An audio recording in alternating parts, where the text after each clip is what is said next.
Thank you so much. One of the reasons this issue has become such a concern is we've had whistleblowers from Asia Pulp and Paper Shanghai who are saying this expansion in Canada is a, quote, fiber grab. In fact, one official said it's a fiber grab. They want to keep the perception that paper excellence is an asset of Canada, for Canada, and by Canada. But in reality, it is a feeder for the Chinese machine.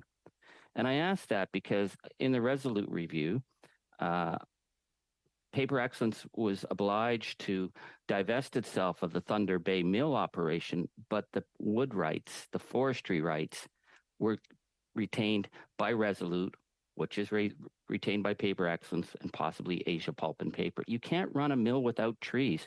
Why would you let those trees be handed over to Asia Pulp and Paper through Paper Excellence?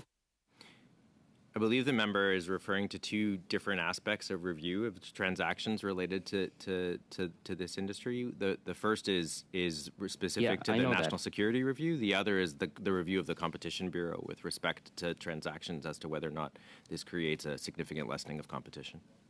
Okay, I guess I asked the question because I spoke with a forester for Thunder Bay who said allowing Paper Excellence Resolute to control that forestry license without having to maintain the jobs at the mill is a great game of trickery.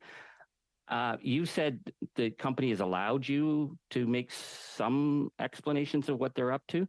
Would you ask the company if they would explain to us, what are they going to do with that damn wood fiber? Is that going to China? Why is it not going to a mill in Thunder Bay where we have hundreds of workers who are dependent on those forests? Why would the Canadian government allow Paper Excellence to walk away with those forestry rights? How do I explain that to workers? How do I explain that to communities that you guys are doing your job? As I noted, Mr. Chair, this transaction was subject to the Investment Canada Act for the purposes of the National Security Review and was not subject to a net benefit assessment as a function of the fact that it was an indirect acquisition. And so from a National Security Review perspective, this transaction was deemed to be able to proceed following the meaningful commitments made by the firm. So it is a fiber grab, and you didn't have a problem with that?